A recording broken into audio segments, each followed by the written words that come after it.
मागील श्लोकात आपण शिकलो, निष्काम कर्मानेच परिपूर्णता मिळते.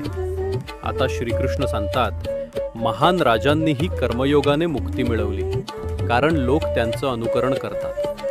कर्मणैव हि संसिद्धी मास्थिता जनकादयः लोकसंग्रहमेवापि संपश्यन् कर्तुमर्हसि यद यदाचरति श्रेष्ठस् तत्तदेवेतरो जनः स यत् प्रमाणं कुरुते लोकस्तदनु वर्तते.